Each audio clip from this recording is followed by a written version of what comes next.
ဒါဆိုရင်ကျွန်တော်တို့ကြည့်ကြည့်အောင်လေအဲ့တော့ဆရာတို့ရတယ်အဆင်ပြေတဲ့သူဖြေလို့ရတယ်ဆရာတို့ဘာထူးကြတာတွေ့တယ်ဒါတက္ကီကာရီယာတော့သိကြတယ်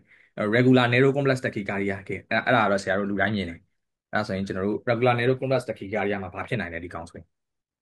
atrial flutter လားဆရာ 2:1 flutter လို့ထင်တယ်ဆရာ atrial flutter လို့ထင်တာဘာကြောင့်ထင်တာလဲဆရာ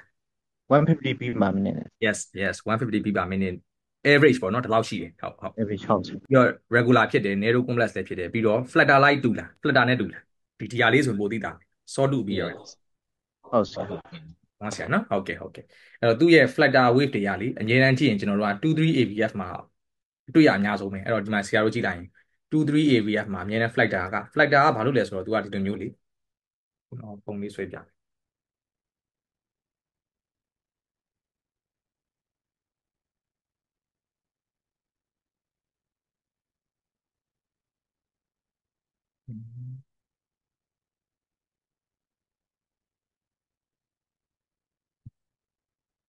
flutter ကကျွန်တော်တို့ဒီမှာလေtricuspid annulus မှာပေါ့macro reentry လို့ခေါ်တာပေါ့ circuit ကဒီလိုမျိုးလေးရှိတယ်အဲ့တော့အဲ့မှာ तू ကတကယ်လို့တက်တယ်ဆိုလို့ရှိရင်အပေါ်ပြင်တက်မှာဒီကျွန်တော်တို့ဒီမှာ23 AVF ကနေကြည့်ရဲ့ဒါက3ဖြစ်မယ်ဒီကောင်က AVF ဖြစ်မယ်ဒီကောင်က2ဖြစ်မယ်အဲ့တော့ဒီ23 AVF ကနေကျွန်တော်တို့ကကြည့်လိုက်ရင် flutter ကအပေါ်ပဲအမြဲတမ်းတက်တာဒီဘက်ကပဲဝင်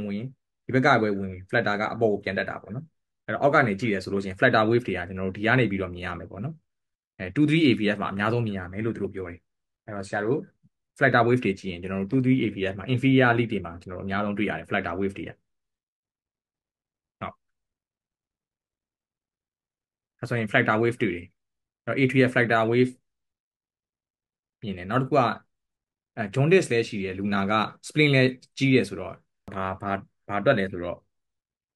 ဒီလူနာက alcohol သမားလေးပေါ့နော်ဆရာအဲ့တော့အသက်40 alcohol history ရှိတယ်ကျွန်တော်တို့ဘာလို့ alcohol history မရရလဲဆိုတော့ကျွန်တော်တို့ကဒီလူနာဒီ atrial flutter ဖြစ်ရင် atrial fibrillation အတိုင်းပဲတူပဲကွာ rate control rhythm control anticoagulant ဆိုတော့ကျွန်တော်တို့ဘာပေးလဲဆိုတော့ warfarin ပေးတယ်အဲ့တော့ warfarin ပေးရင်ဘာကြောက်ရလဲဆိုတော့ liver ပြဿနာကြောက်တယ်အဲ့တော့ liver ဆိုတော့ဒီလူနာဒီ jaundice လည်းဖြစ်တယ် spleen လည်းကြီးတယ်ဆိုရင်ကျွန်တော်တို့က liver problem ရှိတယ် liver problem ရှိရင်ကျွန်တော်တို့ warfarin ကိုပေးရင်အရန်သတိထားတယ်အဲ့တော့ anticoagulant ပေးတဲ့အခါမှာပြဿနာတက်မှာဆိုလို့ဒီလူနာတွေကိုသတိထားရမယ်ပေါ့အဲ့တော့အဲ့ဒါလေးကိုကျွန်တော်သိစေချင်တာပေါ့ဒီမှာအဲ့တော့ဟုတ်ပြီဆရာတို့ flutter တွေ့တယ်ဘာဆက်စဉ်းစားမလဲ flutter ဆိုရင်သူ့ရဲ့ definitive management ကတော့ update လုပ်တာပဲအဲ့ဒီ electrophysiological study လုပ်ပြီးတော့ update လုပ်မယ်ဂျားထဲမှာကျွန်တော်တို့ rate control rhythm control anticoagulant အဲ့ဒါတွေအကုန်လုံးဒီ atrial fibrillation နဲ့အတူတူပဲဒါသူ့ရဲ့ therapeutic ပဲသွားတဲ့ဟာလေးပေါ့နော် therapeutic management ပဲသွားတဲ့ဟာလေးအဲ့တော့ ECG ကျွန်တော်တို့ရဲ့ဒီ course ကတော့ဒီပုံဒီ atrial flutter လို့သိရင်ကျွန်တော်တို့က okay ပြီ regular narrow complex tachycardia ဖြစ်တယ် flutter wave တွေမြင်ရတယ် inferior lead မှာမြင်ရတယ်နောက်တစ်ခုကကျတော့ဒီဘက်ကrate က150 average 150 beat ဟိုရှိတယ် beat per minute ရှိရဆိုလို့ရှိရင်ကျွန်တော်တို့ကဒါ atrial flutter ပဲဒီ